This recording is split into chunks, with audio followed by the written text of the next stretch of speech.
नमस्कार दोस्तों इस सरकार में बात होती है कि बेटी पढ़ाओ और बेटी बचाओ। बेटियां घर से जब रात के 12 बजे भी निकलती हैं तो वो सुरक्षित होती है। जीरो टॉलरेंस की नीति पर चर्चा होती है। कोई भी आरोपी बख्शा नहीं जाएगा, तमाम सारी बातें होती है। यूपी पुलिस हमेशा अलर्ट मोड पर नजर आती है, लेकिन गाजीपुर में एक लड़की के साथ हत्या हो जाती है और उसके घर वाले कहते हैं कि नहीं, मेरी बेटी की हत्या की गई है, उसके साथ दुष्कर्म किया गया है, इसके बाद उसकी हत्या कर दी गई है। पीएम रिपोर्ट भी बदलवा दी जाती है, पिता का कहना है। और उससे बड़ी चीज, जब आज समाजवादी पार्टी का डेलीगेशन पीड़ित परिवार से मिलने पहुंचा तो किस तरीके से गांव के लोगों ने पथराव किया। ये अपने आप में सवाल खड़ा होता है कि एक बेटी के साथ दरिंदगी होती है।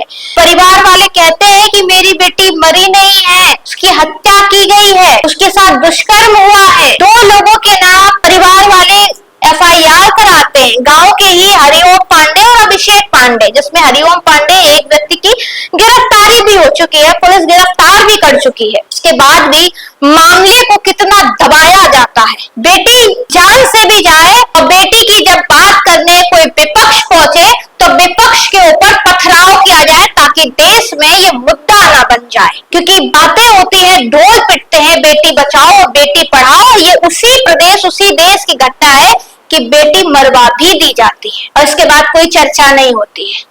पुलिस के मामला दर्ज होता है, मामले को हल्का कर दिया जाता है, खत्म कर दिया जाता है, विपक्ष उसका मुद्दा ना बना पाए, विपक्ष पर पीड़ित परिवार के साथ समर्थन ना कर पाए, इसलिए विपक्ष के ऊपर पथराव किया जाता है। वहाँ के जो प्रधान प्रतिनिधि हैं आशुतोष सिंह आशु, वो किसी भी डेलीगेशन, समाजवादी पार्टी के डेलीगेशन से पीड़ित परिवार को मिलने नहीं दे रहे थे और इसी वजह से आज पूरे प्रदेश ने देखा कि किस तरीके से पथराव हुए दोनों पक्षों में। एक तरफ गांव के लोग पथराव करते, सपा के पूर्व मंत्री रामाश्रय विश्वकर्मा के सर में चोट आई है। गाजीपुर के विधायक डॉक्टर वीरेंद्र यादव के भी सर में चोट आई है। 2 महिला कार्यकर्ताओं के सर में चोट आई है, पुलिसकर्मी घायल हो गए। 14 अप्रैल को जिस दिन देश में अंबेडकर जयंती मनाई जा रही थी, उस दिन एक बेटी की हत्या हो जाती है और परिवार गरीब इतना कि वो अपनी बेटी के लिए इंसाफ भी नहीं मांग सकता। इंसाफ जब मांगने जाता है तो कागज बदलवा दिए जाते हैं, पीएम रिपोर्ट बदलवा दी जाती है। एक पिता कहता है कि मेरी बेटी के साथ दुष्कर्म हुआ है, नामजद रिपोर्ट करवाते हैं, इसके बाद भी उसकी बात मानी नहीं जाती है।